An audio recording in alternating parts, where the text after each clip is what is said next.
ఇప్పుడే జీ5 app download చేయండి. చూడండి మీ ఫేవరెట్ టీవీ షోస్ ఎప్పుడైనా ఎక్కడైనా. నమస్తే మేడం. నేను మీకు ఇలా ఎదురుపడ్డం మీకు కోపం వస్తే నన్ను మన్నించండి మేడం. ఈసారి మీ పర్మిషన్ లేకుండా మీ ఎదురు పడను మేడం. అమ్మో, కాళ్ళు ఉణికేస్తున్నాయి మేడం. కళ్ళు నెత్తికెక్కాయని కూడా అర్థం అవుతోంది. చాలా వేషాలున్నాయి నీలో. నీకన్నానా ఏంటపూర్వ? నువ్వు వేషం వేసి మోసం చేస్తావు, మేము మంచిని బ్రతికించే ప్రయత్నం చేస్తాం. అంతే తేడా. ఆ మంచి మంచి అంటూనే మీ అమ్మని ముంచేసి పైకి పంపించేశా. నువ్వు మీ అమ్మ లాంటిదానివే, కాకపోతే తను క్లాసు, నువ్వు మాసు. అంతే తేడా. టైం చూసుకుని నిన్ను కూడా పైకి పంపించేస్తానులే. నువ్వు పైకి పోయాక కూడా ఎప్పుడొస్తానా అని ఎదురు చూడాల్సిందే తప్ప నువ్వు పంపిస్తే పోయే రకాన్ని కాదు నేను.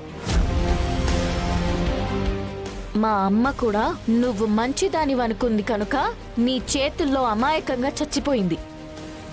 అదే నువ్వు ఇది అని తెలిసుంటే తన నాట్యంతో నిన్ను తొక్కి చంపేసేది.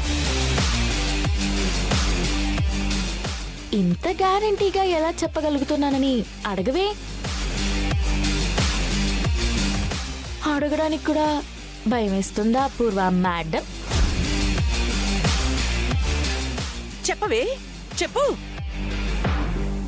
మీ అమ్మ నన్ను నాట్యంతో తొక్కి చంపేసేదని అంత గ్యారంటీగా ఎలా చెప్పగలుగుతున్నావు? చెప్పు, వింటా. ఎందుకంటే అదే రక్తం నా ఒంట్లో కూడా ప్రవహిస్తుంది. ఇదే పౌరుషం మా అమ్మకు కూడా ఉంటుంది కదా. అందుకు చెప్తున్నాను, నిన్ను తొక్కి చంపేసేదని. చూద్దామే. నీ చితి కోసం నేను, నా పతనం కోసం నువ్వు ఆడుతున్న ఈ ఆటలో ఎవరు గెలుస్తారో చూద్దాం. చూడు చూడు, పైకి పోయాక కూడా నువ్వు కిందికి చూస్తూనే ఉండు. నేనెప్పుడు గెలుపు బాటలో నడుస్తూనే ఉంటాను.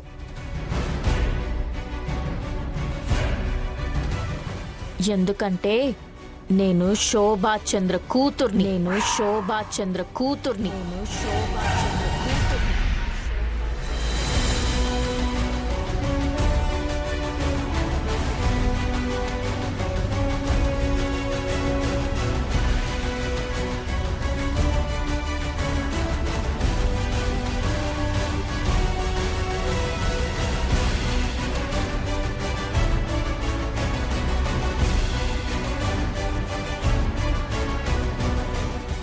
జీ5 యాప్ డౌన్లోడ్ చేసి అన్ని ఎపిసోడ్స్ పూర్తి ఉచితంగా చూడండి.